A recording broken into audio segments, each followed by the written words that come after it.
Should college athletes be compensated? Taking part in any college sport team is very difficult. It is very time-consuming.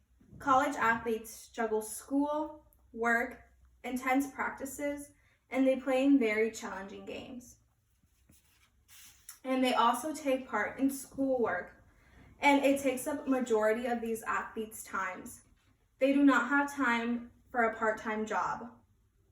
College athletes also have to maintain high grades to be able to keep their scholarships, but many athletes do not receive any scholarships at all, and it makes it difficult for athletes to pay for their basic needs.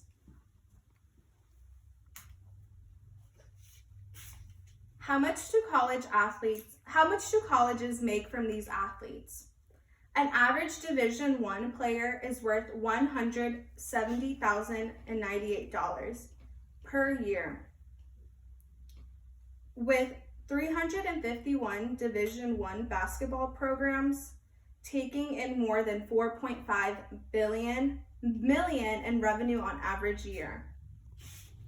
These athletes bring in an incredible amount in revenue to these schools, but why aren't they receiving what is due? It is unfair to the athletes. They are not being paid for their labor. What is the main problem? Colleges receive a significant amount of money from sponsorships but are not legally allowed to make it.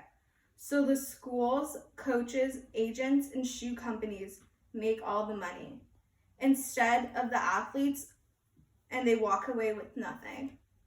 Universities with the top teams can make nearly $20 million a year from the sponsorships Nike or Adidas, while the athletes themselves, whose talent is what attracts sponsorships, walk away with nothing. The athletes bring in all the fans and they make all the money but aren't legally allowed to be compensated. Athletes also risk their health by playing in these highly competitive games. Most athletes get injured throughout the season that can prematurely end their career. Most of the time, if college athletes get hurt, they are out for the season, setting aside the disturbing fact that a career-ending injury will end their career, will stop their scholarships. Those college athletes put their body at risk of permanent damage without being paid. How can we fix this problem? California is the first state to allow college athletes to hire agents and make money from their endorsements. This law will take full effect in the year 2023. Since California has passed this new law, they hope to encourage several other states to begin to compensate their players as well. Under the California measure, thousands of student athletes in America's most populous states will be allowed to promote products and companies. This law can possibly lead other college sports to change up their rules up a little. Another solution to this is a salary cap, just as the pros do, except the amount will be much smaller. In college basketball, the cap would be $650,000, and college football caps would be $3 million. One other solution would be to impose a minimum salary, $25,000 per player in each sport. This minimum salary will not make the athletes rich, but it would be enough to live like a typical college student. The minimum salary consumes only half of these caps.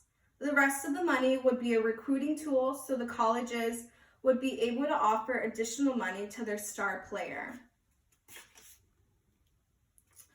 We do not know what will happen in the future, and we also don't know if this new law will be a positive or negative outcome, or maybe even both.